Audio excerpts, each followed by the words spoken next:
Editorial Applehead.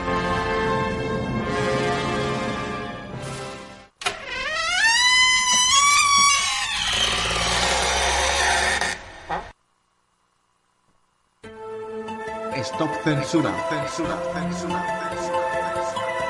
Fenómenos paranormales, orbes, activismo ufológico, soñando con la liberación, investigación y difusión. OVNISpain.com. El centro de Fernando Domínguez, la biografía, empezó en el 2010 con la ufología, nació en febrero del 86 en Zamora. Es una persona que mucho explora. Ha llegado a ver ovnis en varias ocasiones, de los cuales hizo una foto y varias grabaciones. Está tratando de que abra los ojos gente ciega. En Uforix ha hablado de Federico Acosta Noriega. A Virginia Dagua y Andrea Pérez Simondini les hizo una entrevista. Es un hombre perseverante y pacifista, por supuesto también honesto y audaz. Estuvo en persona con el contactado Sixto Paz. Buscar ovnis tiene como una afición. Dio un espejo público y en gente la declara. Abrimos la puerta secreta al universo con un Nando Domínguez que hoy nos viene muy trascendental, porque tenemos un invitado que, bueno, que es todo un erudito en el campo de la física, de la astrología. Nando Domínguez, buenas noches. Buenas noches, Isa. Pues sí. Tenemos un invitado, un divulgador científico, que nos va a dar hoy unas clases de ciencia, porque estamos un poquito verdes, yo personalmente lo estoy. Y como tenemos la puerta al universo, pues vamos a cambiar un poquito de temática y que nos hable un poco de ciencia. Y bueno, pues ya sabes que la ufología y la ciencia siempre han estado un poquito reñidas. Gente que se dedica a la ciencia siempre ha atacado un poco a la ufología, gente que se dedica a la ufología siempre ha atacado un poco a la ciencia. Bueno, ya sabes que es un mundillo donde hay pocos amigos entre estos temas, pero aquí vamos a desmontar esos mitos y vamos a demostrar que sí se puede ser amigos de personas que le gusta la ciencia y le gusta el misterio. Claro, es que son ciencias encontradas, no son enfrentadas. Que no hemos dicho el nombre, es Luis Débora, que él es escritor, divulgador científico, además ha colaborado y colabora en diferentes programas de radio, y que estuvo además... La muestra de misterio. Efectivamente, eso iba a decir. Que ahí lo conocí. Que estuvo en la muestra. Bueno, yo para mí es como un pequeño Einstein. Luis Débora, buenas noches. Buenas noches, un placer estar aquí con vosotros. Y antes de empezar, ha dicho que el misterio y la ciencia muchas veces chocan entre sí, están cabreadas. Yo siempre tengo una frase que me gusta decir y siempre digo, el misterio del ayer es la ciencia de hoy y la tecnología del mañana. Oye, qué bonita, me gusta esta frase, me gusta, además es verdad. Y además siempre el misterio y la ciencia congenian, y los dos tienen un denominador común importantísimo, que es la búsqueda de respuestas. Sí, es verdad, pero por ejemplo en los temas de ufología, pues ya sabes, y no digamos ya en el tema de casas encantadas y todo eso, que bueno, la gente las toman por locos, todos los que investigan, pues psicofonías, casas encantadas, y no hablamos ya de los contactados, de los abducidos, que todo eso ya sabes que un poco se lo toman... No sé si decirte a risa o no lo toman en serio, ¿no? Y lo primero que piensan cuando una persona ha dicho he visto un ovni o me han contactado conmigo o me han abducido y me han metido en una nave, pues que no está bien de la cabeza. En eso estarás de acuerdo conmigo, ¿no, Luis? Sí, perfecto. Hay muchos científicos que evidentemente eso lo descartan, pero también hay muchos científicos, por ejemplo, en el tema que has hablado de las parafonías, etc. Por ejemplo, tenemos a Zollner, que ya a finales del siglo XIX, además avalado por premios Nobel, que luego fueron premios Nobel, hizo un experimento para intentar comprobar que los espíritus correspondían a otras dimensiones, y es un experimento que yo he intentado recuperar y que estoy en ello además investigando. Anda, ¿y cómo era el experimento? Porque a mí me suena y puede que lo hayamos comentado en alguna ocasión, pero bueno, cuéntanoslo, ya que lo estás investigando y que lo quieres hacer el experimento, igual se ofrece Nando de conejillo de Indias, no sé. Pues Zollner lo que intentaba era intentar, en esa época era muy dado que los espíritus pues, podían provenir de otras dimensiones. Entonces, y de un experimento muy curioso, y es que si, por ejemplo, los espíritus viniesen de otra dimensión, es decir, una dimensión superior, pues, por ejemplo, al coger, por ejemplo, una caracola, sabemos que tiene una espiral por ejemplo, hacia un lado, pues al subirla a su dimensión y volverla a traer a nuestra dimensión, por ejemplo, se vería una imagen especular. Es decir, si nosotros cogemos ahora mismo un billete y un ser tetradimensional lo cogiera y lo volviera a traer, lo diera la vuelta y lo pusiera, por ejemplo, en nuestra dimensión otra vez, lo que vería sería justamente la cara, por ejemplo, que aparece en los billetes, justamente dada la vuelta. Pues Zoller, a través de un experimento que sobre eso hizo otro experimento también sobre una cuerda, y ciertas preguntas que le hizo a un espiritista muy famoso de la época, Slade, pues intentó comprobar que de verdad existían otra dimensión más. Oye, ¿y cómo consigues tú que otro ser de otra dimensión lo coja, el billete, la cuerda o lo que sea? Claro, ahí estaba, por eso utilizó a Slade, porque era un espiritista, un medium que tenía contacto con ellos. Entonces, lo que intentaba Zoller era decirle a Slade que intentara comunicarle con ellos para ver lo que pasaba. Para lo que pasaba. Yo, evidentemente, lo he intentado modificar un poco, y yo, como bien has dicho, dice, ¿y cómo hacía para que diese la vuelta ese contacto?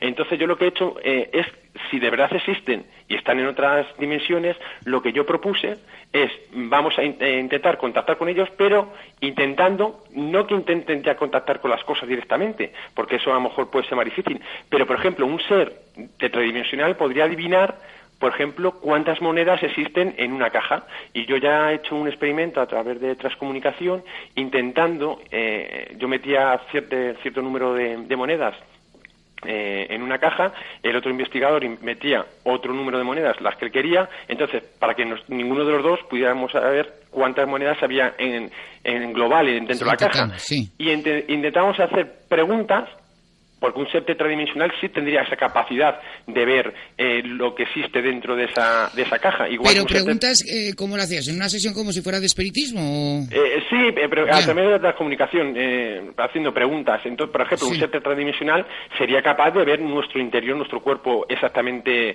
nuestro corazón, nuestro pulmón, podría ver todo, igual que nosotros, por ejemplo, para entenderlo mejor, imaginemos que nosotros, como somos seres tridimensionales, y existe otro ser que son dimensionales.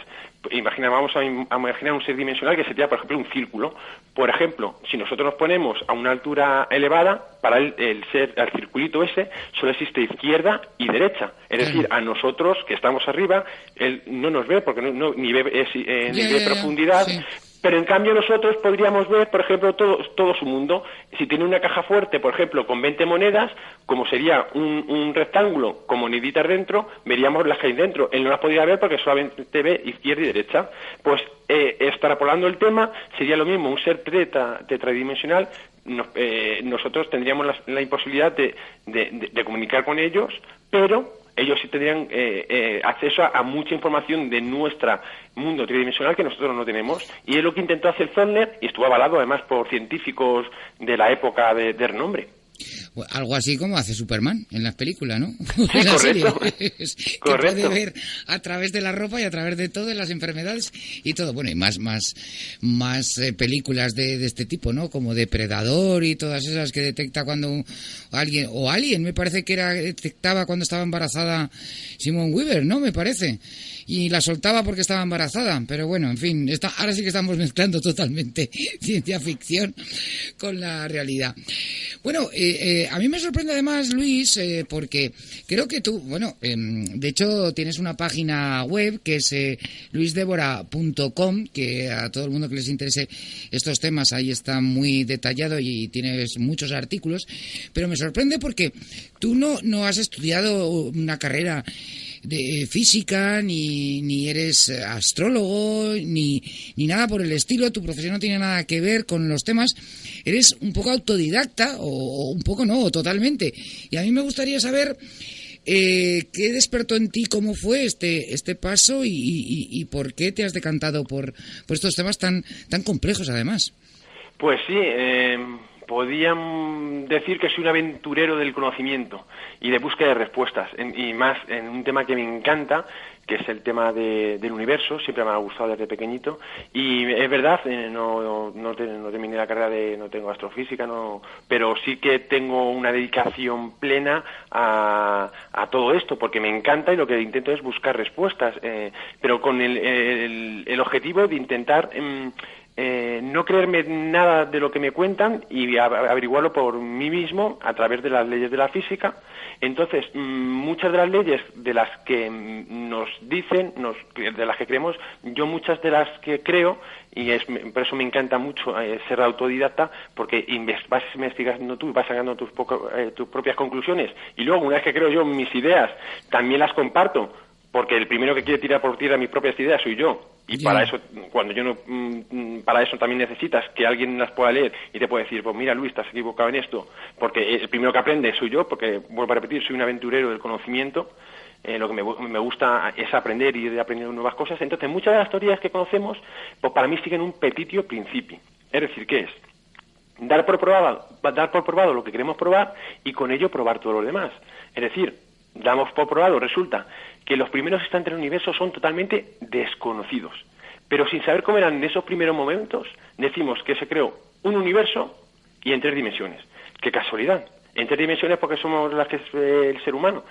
Que, como hemos dicho antes, si hubiéramos sido un ser que ve en 2 dimensiones, hubiéramos dicho que el universo es de 2 dimensiones, y eso no sería así. Simplemente cada especie, con sus limitaciones sensoriales y perceptivas, intenta explicar el universo que le rodea. Por lo tanto, ahí es un petitio principio. Ya estamos dando por probado que es solamente un universo en 3 dimensiones. O sea que podría haber 4 dimensiones, o 5 o 6. Pues mira, hay un estudio en el que dice que hay que se realizó hace un año por unos astrofísicos, en el que decía que los primeros instantes es cuando se congelaron las dimensiones. Pero el estudio no decía que se congelaron en 3 dimensiones, pero el propio estudio decía que tampoco teníamos pruebas ni indicios de que cuando llegó a esa temperatura crítica el universo se podía haber congelado en 4 dimensiones. Lo que pasa es que nosotros no las podemos percibir. Ya.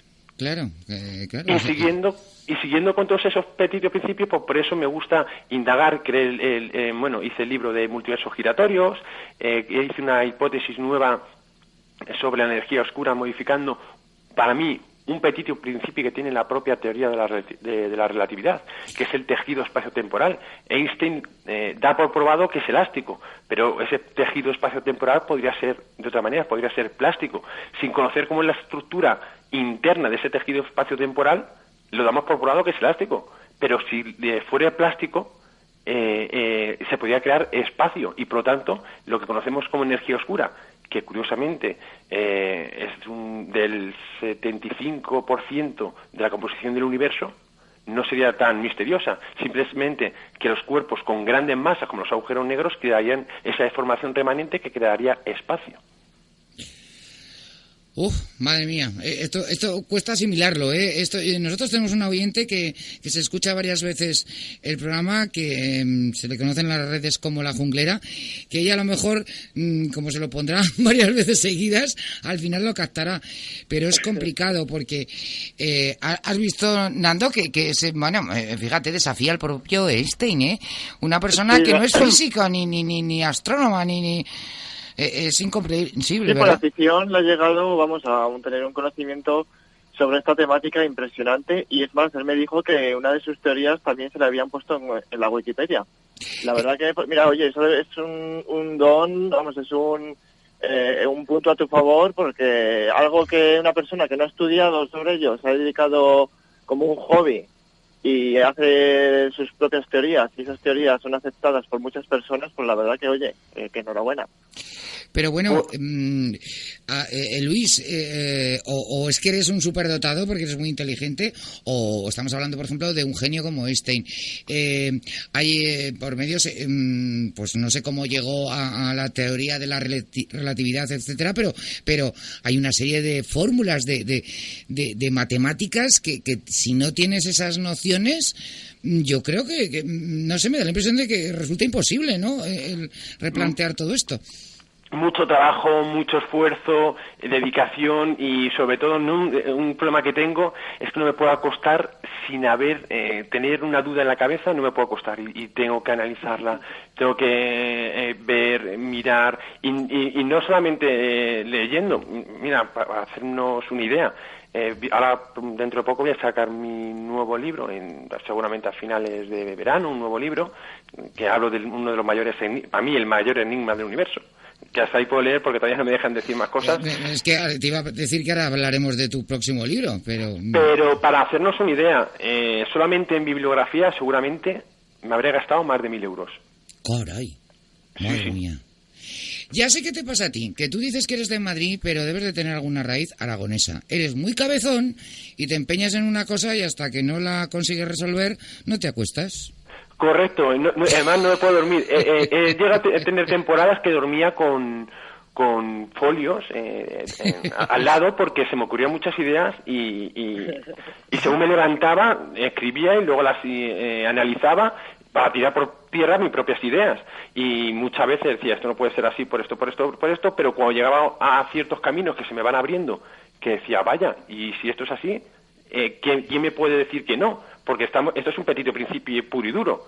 Estamos dando por probado y sin conocer esas características, ¿cómo me puede decir que es esto y no lo otro? Entonces yo lo que digo no es que yo tenga razón, pero sí que planteo otras alternativas que las tengamos en cuenta, porque desconociendo todo lo que desconocemos, para hacernos una idea, el 85% de la composición de la materia del universo es desconocida. Entonces tenemos que intentar, con los datos que tenemos, dar nuevas interpretaciones para intentar averiguar lo que conocemos, no dar por probado ya ciertas cosas ya de por sí.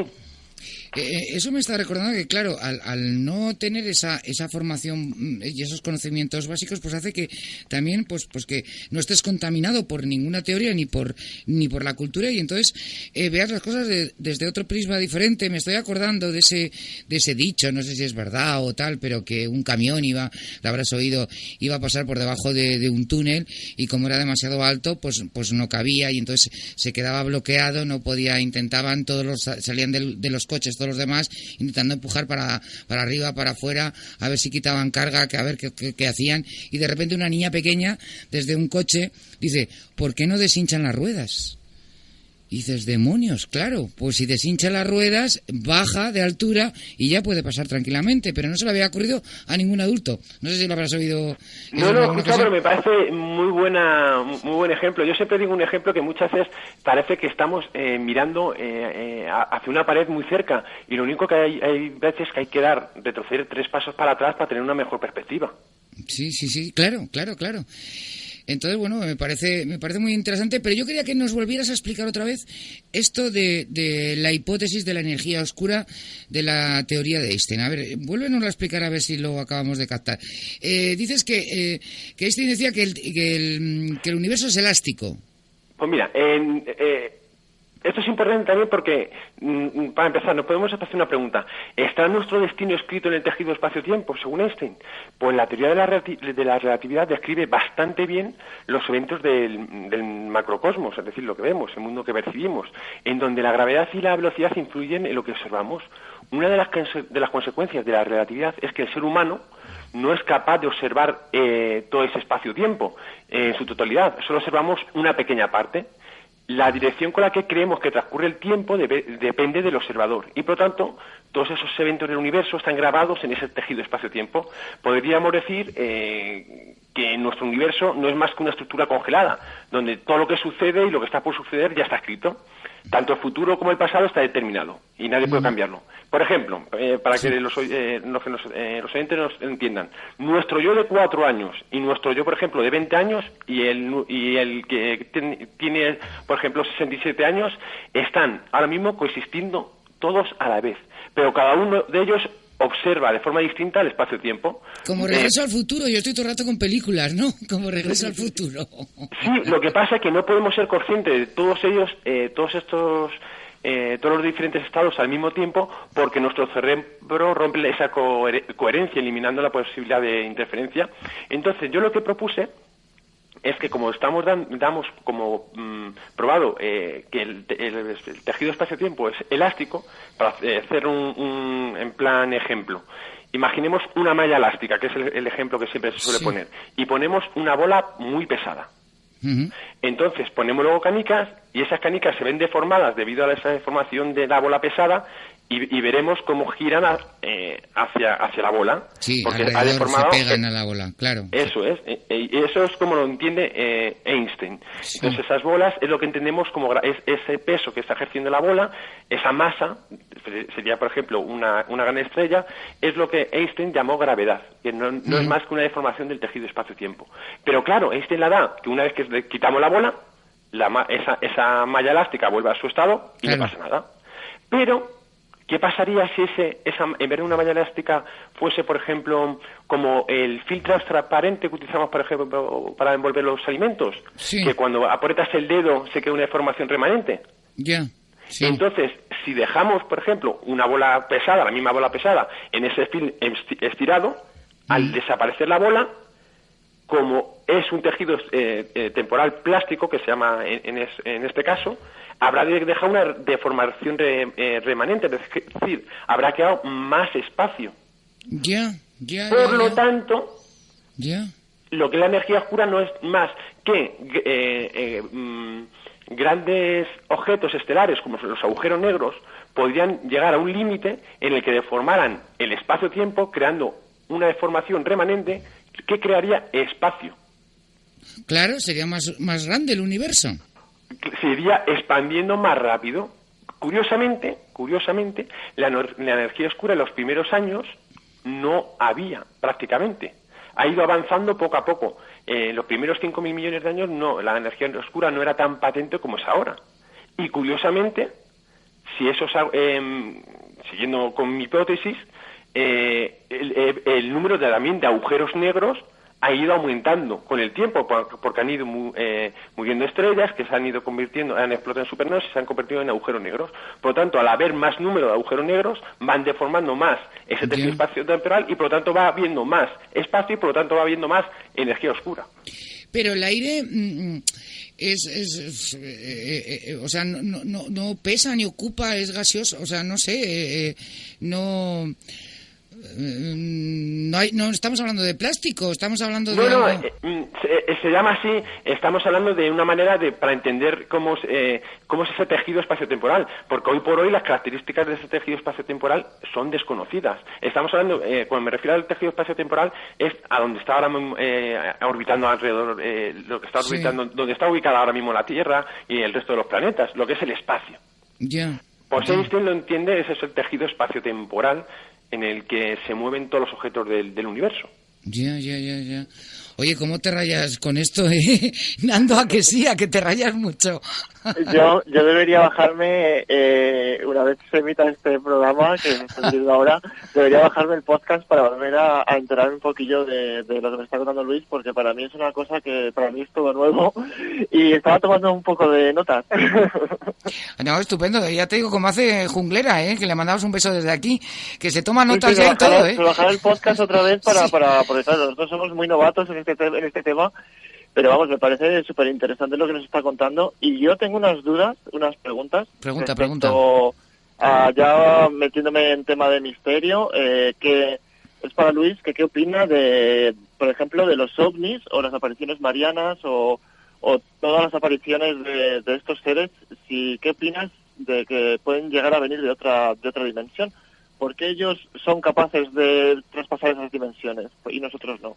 Vale. Presuponiendo que existan, porque exactamente, presuponiendo que sean seres que existan y que estén en esa dimensión paralela o aquí al lado, porque ahora mismo me da que pensar que, por ejemplo, yo pienso que estoy ahora mismo solo, pero quizás estoy siendo observado por otros seres que están en otras dimensiones, ¿no?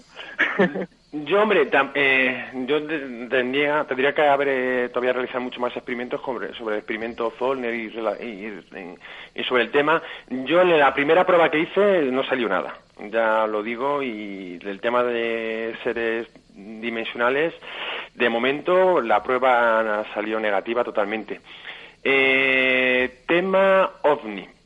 Los OVNI, objetos voladores no identificados, existen. Que su procedencia Claro. es extraterrestre, yo me guío más por que es tecnología humana. Ujú. Que puede ser, algunos me preguntan, bueno, y toda esta gente que ve, por ejemplo, cómo se bajan de las naves, e incluso conozco un caso en el que incluso dispararon a los propios tripulantes. Sí, a los propios seres, y curiosamente no encontraron ningún resto de heridas ni nada. Yo pregunto, ¿y si fuese una tecnología secreta humana y lo que estaban viendo era un holograma, por ejemplo, perfectamente creado? Ya. Oye, pero por ejemplo, vida en otros planetas, algún tipo de vida tiene que haber. No te digo en qué dimensiones o cómo, pero a lo mejor son plantas, pero no tendría sentido todo un universo para que solo estuviera habitado en la Tierra, ¿no? Muy buena pregunta, pero es que esa respuesta es 100% segura. Yo no digo que no solamente haya plantas o seres no inteligentes, sino es que en el universo existen seres inteligentes seguro. En un universo tan vasto y tan enorme, los únicos inteligentes vamos a ser el ser humano. Claro. ¿Tan importantes somos nosotros? Para nada. Es más, seguramente habrá mucho más avanzado que nosotros. Que estén aquí, hombre, tampoco tengo pruebas para descartarlo. Pero si me preguntáis si me tengo que decidir por una versión u otra, de momento tiro más la balanza. También es verdad que es un tema que no he investigado mucho. Y claro, yo me decanto más por los datos que tengo y por a lo mejor mi mente un poco más científica me lleva y me hace cuestionarme. Pero vida en el universo hay. Por fuerza tiene que haber, claro. Y inteligente hay, por eso modifiqué la ecuación de Drake teniendo en cuenta ciertos otros valores. Ahora iremos con la ecuación de Drake, que yo sé que te gusta mucho y yo la he descubierto hoy, porque no me había enterado. Pero respecto a lo de los extraterrestres, o sea, si hay más vida inteligente y más inteligente incluso que nosotros, pues tienen facilidad para poder venir aquí a hacer lo que les dé la gana. Pero ¿no crees tú que después de tantos años, porque se remontan las primeras apariciones, se hablan además incluso de a veces cosas que te pueden resultar auténticos disparates, como si las pirámides no estaban hechas por los seres humanos, por seres superiores? Entonces, pero si esto es así, tantos años, tantos siglos, tanto tal, sin aparecerse de una forma explícita a una gran masa, yo qué sé, en un partido de fútbol con el estadio lleno, siguen siendo cosas extrañas, oscuras, remotas, me resulta contradictorio. ¿Para qué? No. Y correcto, y no solamente, sino que hay que tener en cuenta también las distancias estelares. Por ejemplo, uno de los sistemas planetarios más cercanos que hay a la Tierra, con más posibilidades de existencia de vida, que es TRAPPIST-1, que está a 17 años luz o 18 años luz, para hacernos una idea, viajando a la velocidad de la luz, que es imposible. Viajar a la velocidad de la luz, repito, es imposible, porque según adquieres velocidad vas adquiriendo masa y por lo tanto necesitas más energía para seguir acelerando, por lo tanto llega un momento que es imposible acelerarlo. Vas adquiriendo masa conforme cuanto más rápido vas, anda. Correcto. Entonces al ir aumentando masa necesitas más energía para claro, seguir aumentando la velocidad, por lo tanto es imposible viajar a la velocidad de la luz. Entonces, para los viajes a grandes distancias, con los conocimientos que tenemos, a no ser que se pueda hacer teletransportación. O agujeros de gusano, pero para los agujeros de gusano necesitabas una materia que se llama exótica, que es totalmente hipotética, que tampoco sabemos si existe. Pues vamos a imaginar que viajamos a la velocidad de la luz, que no se puede. Pero que viajamos a TRAPPIST-1. Pues para viajar a TRAPPIST-1 a la velocidad de la luz tardaríamos 17 años en llegar allí, o 18 años. Más otros 18 años para decir, oye, que hemos llegado. Es decir, para establecer una comunicación necesitarían pasar 36 años. Y para ver a uno, porque cuántas veces además se cuentan casos de, y vimos un ovni y pasó, nos miró, no sé qué, y desapareció. O sea, todo ese viaje, yo me volvería loca, todo ese viaje, claro, para nada. No, para saludar a uno y volverse. Claro. Oye, para eso le llamas por teléfono, mandas un email. No, claro, y no sé, también, hombre, también es ponerse a pensar que a lo mejor muchas veces pecamos sin intentar comprender o pensar cómo pensaría una civilización extraterrestre, o una civilización avanzada, que a lo mejor sus procesos cerebrales o sus ideas son totalmente diferentes. Intentamos empatizar en cómo actuarían ellos, que a lo mejor actuarían de otra manera, pero entendiéndolo como nosotros lo entendemos, no tiene ningún sentido nosotros, por ejemplo, ir allí a Trappist 1, hola, saludamos al granjero de allí y nos volvemos. Sí, no tiene ningún sentido.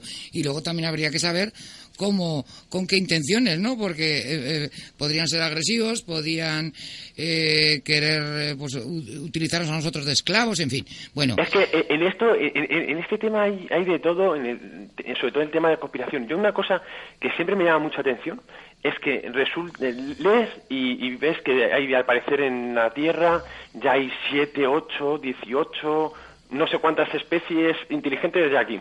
Unas son buenas y otras son malas. Pero lo más curioso es que las buenas no saben que las malas nos están haciendo, nos están abduciendo, nos están... Y resulta que solamente las buenas tendrían que mirar internet y verlo. Y resulta que son más inteligentes que nosotros y esta información no está ahí. Sí, la verdad es que no tiene ningún sentido. Te pones a pensar y hay cosas que no te cuadran, no te chocan, y no me extraña que luego te rayes, claro. Bueno, en tu libro, Universo Oculto, Multiversos Giratorios, que supongo que todavía que no está agotado, que aún lo podemos encontrar en tu página, en librerías, ¿o dónde lo podemos encontrar? Pues lo podemos encontrar en la editorial de La Regla de Oro. La Regla de Oro. En La Regla de Oro, creo que también está la Casa del Libro, en El Corte Inglés, todavía hay... pidiéndolo, todavía es de 2015, pero todavía lo puedes encontrar ahí, y seguramente la editorial de La Regla de Oro lo pides y se puede encontrar perfectamente. Bueno, en este libro, entre otras cosas, lo hemos comentado, hablas de la nueva hipótesis esta que estábamos explicando, del plástico, de la elasticidad del universo, que es la teoría, la hipótesis de la energía oscura, pero también hay otra...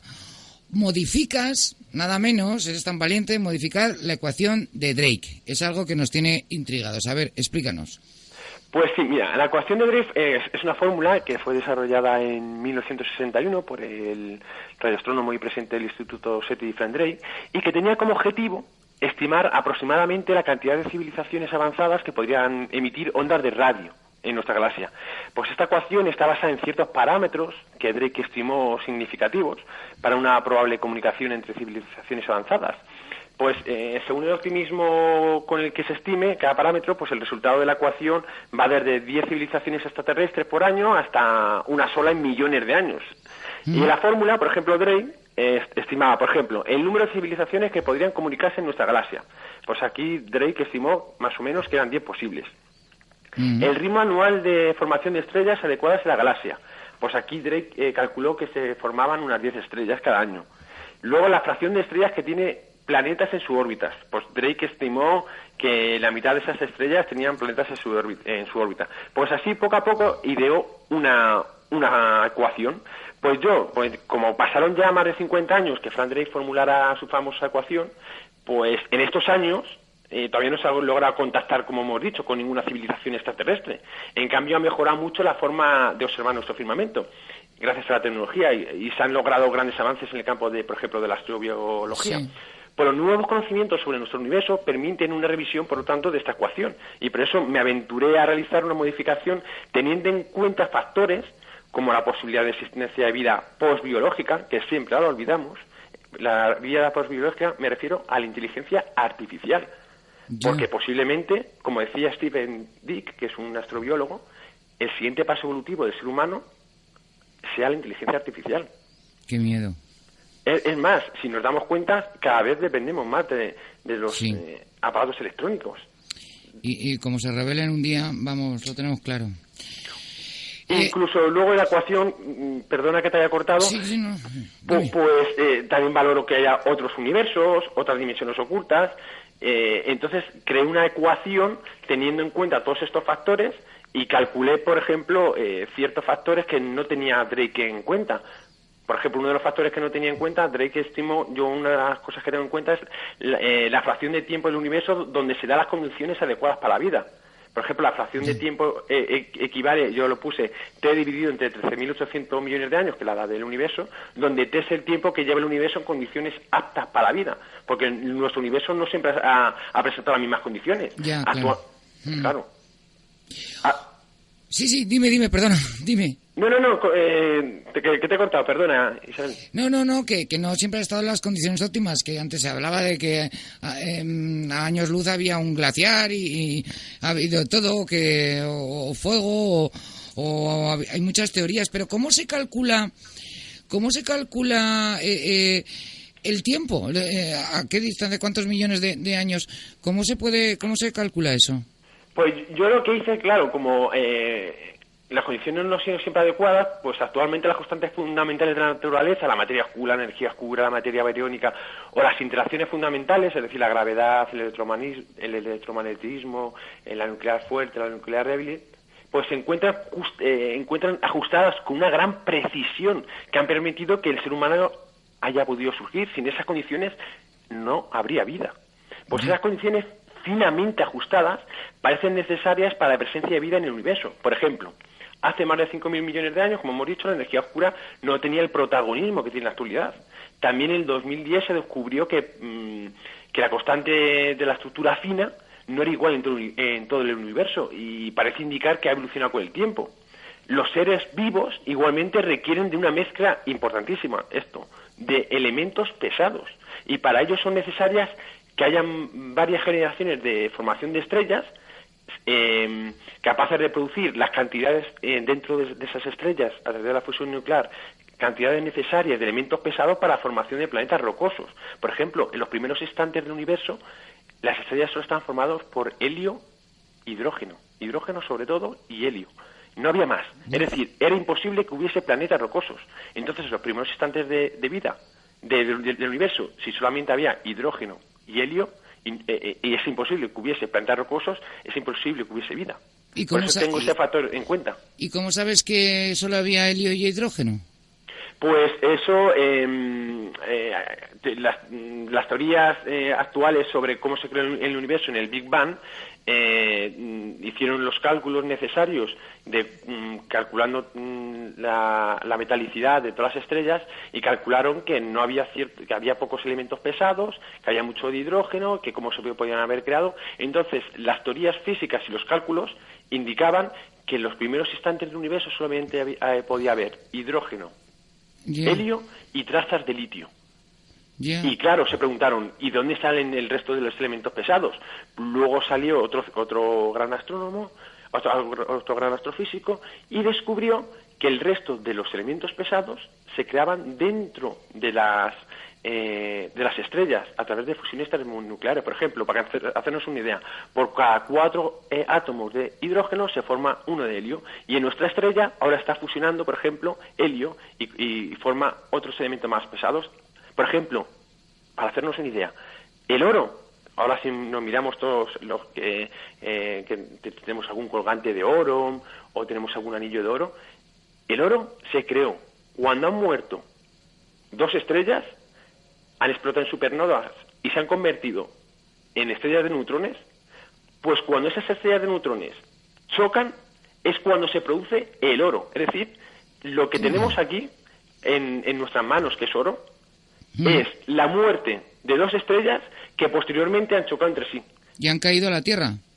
Y al explotar en supernovas se ha esparcido por el universo, y al crearse los planetas se quedaron dentro del planeta rocoso, se quedó ahí esos restos de esa supernova para formar esos planetas rocosos. ¿Y por qué estaban en las minas, o sea, bajo tierra, si han caído del cielo? No es que hayan caído del cielo, sino cuando se forma nuestro planeta, se forma a través de elementos pesados, hidrógeno, hierro, y entonces se va formando como una esfera, que es la Tierra, y depende de cómo se vaya formando, pues los elementos más pesados se van hacia el núcleo, y los elementos más ligeros se forman más en la corteza terrestre. Entonces, en algunos planetas, pues puede estar formado directamente depende de cómo se haya formado el planeta, pues está dentro de la corteza terrestre, están fuera, depende. Incluso hay planetas, creo que es uno que se llama Cancri E, creo que ese está formado prácticamente en su totalidad de diamantes. Hola, hoy qué pena. Además, que se estrelle ya y caiga al lado de mi casa. Había varios planetas, ¿no? En algunos caen, llueven cristales. Leí hace tiempo que en uno llovía, pues, diamantes. Era muy, muy curioso. Otro, como Venus, que es ácido sulfúrico, ¿no? Correcto. Y además lo del diamante, porque al final el diamante es carbono. Es carbono con unas características especiales. Hombre, tan especiales. Hay piedras también, que son los meteoritos.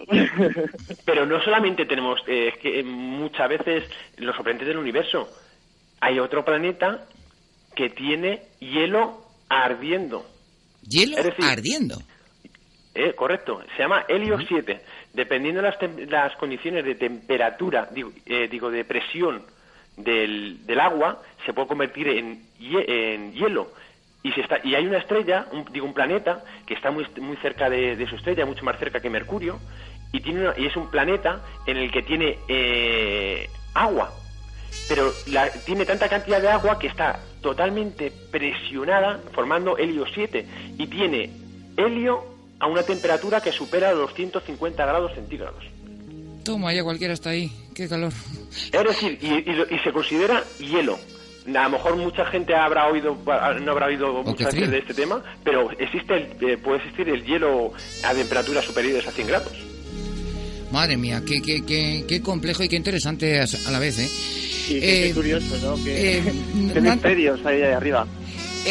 Nando, nos vamos a tener que marchar, que lo tonto nos hemos comido ya 3/4 de hora. ¿Querías, en 5 segundos preguntarle algo? Nada, creo que tendría muchísimas preguntas. Solo quiero darle las gracias y que ya volverá a contarnos todos esos misterios, porque vamos, es que mirar ahí arriba y ver tantas cosas y tantas cosas que parecen esta ficción, la verdad que sorprende a uno, ¿eh? Sí, ¿Dónde estamos? Para hacer una película. Luis, ha sido un placer, pero además, Nando tiene razón, te vamos a emplazar porque nos has comentado que vas a lanzar un próximo libro. ¿Para cuándo es el libro? Estoy a la espera que me diga la editorial, pero posiblemente sea después del verano, posiblemente. Después del verano. ¿Y nos puedes decir la temática, el título del libro? De momento, hasta donde puedo leer, el título, el subtítulo me lo guardo. Se llama El Gran Enigma, y el subtítulo para mí es el mayor enigma del universo. Vale, ¿y qué será ese enigma? Madre mía, pues anda, que después de esto cualquier cosa. Bueno, Luis Débora, que ha sido un grandísimo placer, que lo busquen en Facebook, que lo busquen en la página web luisdebora.com y que bueno, que te queremos pronto de nuevo aquí. Y su programa Universo Oculto, que está en iVoox, y ahí la verdad que tendrá un montón de información que vamos, que no se van a cansar de repetir los podcasts para comprender todo lo que nos cuenta Luis. Efectivamente. Bueno, oye, gracias Luis, encantada. Muchísimas gracias a vosotros, ha sido un placer enorme de estar con vosotros y pasar este buen momento. Hasta luego, gracias a ti. Hasta luego, un abrazo. Adiós, Nando, adiós. Hasta la semana que viene.